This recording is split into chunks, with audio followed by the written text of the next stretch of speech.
This is not just an unsolved murder, but the story of a 16-year-old girl whose body was found arranged in a coffin of sticks, an alleged human sacrifice to a dark religion.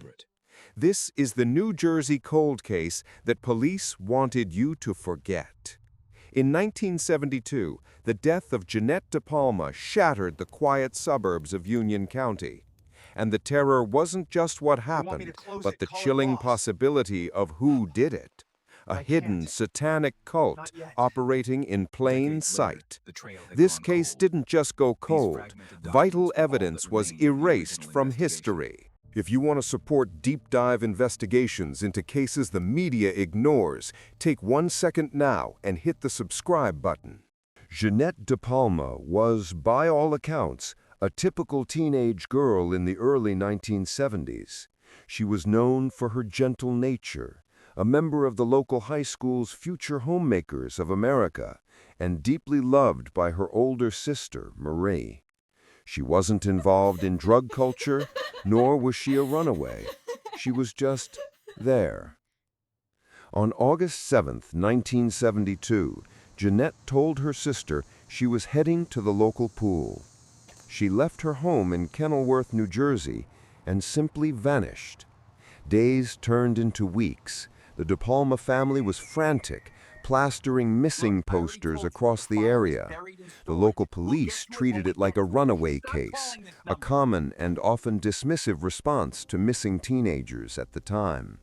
There was no intense search, no coordinated task force, and no sense of urgency.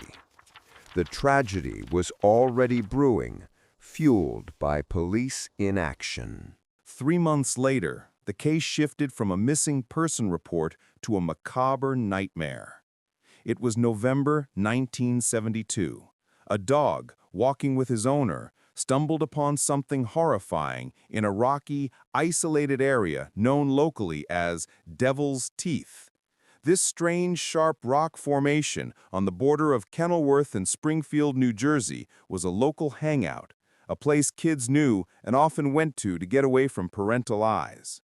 What the dog found was the badly decomposed body of Jeannette DePalma. But the scene wasn't just a grim discovery. It was deliberately staged. Jeannette's body was lying on a makeshift platform of sticks and logs, almost resembling an altar or a small coffin. Surrounding her were branches woven together into the shape of a large cross or possibly an X. Some accounts allege that occult symbols were drawn on the rocks nearby. A crucial, chilling detail, a stake or blunt piece of wood was allegedly found near her body. The medical examiner determined she had been dead for roughly 3 months, confirming the family's worst fears. Due to the state of decomposition, the official cause of death was listed as undetermined. But one thing was clear: this wasn't a simple accident. This was a statement. This was a ritual. The moment the crime scene details leaked, the town of Kenilworth was gripped by panic and paranoia. This was the early 70s, a time when the satanic panic movement hadn't fully ignited, but whispers of dark rituals and cults were already circulating. The story spread fast. Jeannette DePalma had been the victim of a local witchcraft cult. These were not just random whispers. Multiple sources, including an unnamed witness in the area, came forward with chilling claims. They alleged that a local satanic cult, a group of teenagers and young adults who congregated in the woods near Devil's Teeth, had been responsible. The cult was said to be involved in animal sacrifice and dark ceremonies. Jeannette, a quiet religious girl, was not a member, but rather she was the target. The rumors claimed she had been targeted for being a Christian, or perhaps simply for being in the wrong place at the wrong time. The arrangement of the body, the coffin of sticks, was interpreted by the community as a deliberate ritualistic sacrifice. The key question is, why did the authorities publicly dismiss these claims while privately gathering evidence about them? One man, a local resident named Tom DePalma, No relation, but a dedicated amateur sleuth, spent decades investigating this case, and he insisted that police knew more than they let on. He uncovered old newspaper clippings and testimonies detailing the existence of a local coven or cult. Crucially, he alleged that one of the earliest informants was a member of this cult who had a change of heart, yet his testimony was never acted upon. Think about the time. In a small town like Kenilworth, the idea of a satanic cult murdering one of their own was simply too terrifying, too disruptive to the local image. Was it easier for the police to quietly file it under unsolved than to publicly admit they had a secret society of occultists operating in their jurisdiction? This is where the true horror of the system begins. The official investigation was an absolute disaster, a cascade of errors that effectively shielded the killer or killers from justice. This wasn't just poor policing. It was a systemic failure that has left the DePalma family with zero closure for over 50 years. The most shocking and baffling failure? The physical evidence was lost. In the mid-2000s, when the case gained renewed public interest, investigators went to the Union County Prosecutor's Office to review the file, the vital papers, evidence logs, and forensic reports from 1972. They found almost nothing. The entire file for Jeannette DePalma's murder was reportedly destroyed or lost. Think about what that means.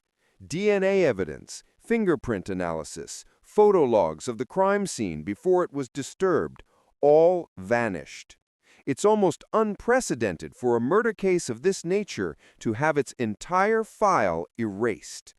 The official explanation was a clerical error during an office move. But a clerical error doesn't usually vaporize an entire murder file. Imagine for a moment you've just watched an entire video about a ritualistic murder. Your mind is racing with images of cults and sacrifices. Now, stop. Forget the cult for just 15 seconds. Let's look at the only other possibility the police considered. While the occult angle was the most dramatic, police also considered a far more mundane, yet equally terrifying possibility: a random, opportunistic killer. The area around Devil's Teeth was isolated, accessible only by a small path. Was it possible Jeannette was simply assaulted and killed by a lone sociopath, who then staged the body to throw off the police? This theory accounts for the undetermined cause of death and removes the complicated, panic-inducing cult narrative. However, the cult rumor persists because it's supported by something the lone killer theory cannot explain: the body staging. Why would a lone killer take the risk to arrange a cross and build a stick coffin? It suggests knowledge, time, and a ritualistic motivation that points directly back to the cult. Adding to the layers of systemic failure, multiple witnesses who initially came forward with cult information later recanted their stories. Was it fear? Local residents who openly discussed the witchcraft killing received chilling, anonymous threats.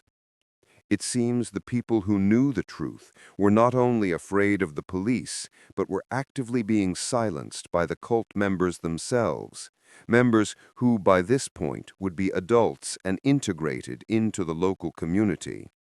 The silence was enforced with terror.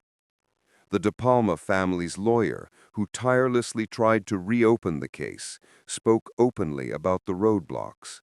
The police, he claimed, seemed intent on keeping the case closed, or at least dormant. In a recent interview, Jeannette's remaining relatives expressed the crushing weight of knowing the truth is still out there, possibly held by people they pass on the street every day. The murder of Jeannette DePalma is more than just a cold case. It is a chilling document of systemic failure and community-wide terror. We are left with the staged scene, The stick coffin, the crude cross, and the echoing rumors of a dark cult that operated, and perhaps still operates, in the shadows of suburban New Jersey. The biggest question remains, did the police truly lose the evidence, or was it deliberately erased to protect powerful figures or local families connected to a dark underground secret? Until that file surfaces, the cult members who killed Jeannette DePalma are still living free, looking over their shoulder every time this story is told. If you have watched this far, you are invested in finding the truth. Comment your theory below. Was it a lone killer, or was this truly the work of a satanic cult? And hit that like button to boost this video and keep Jeannette's story alive. Thank you for watching.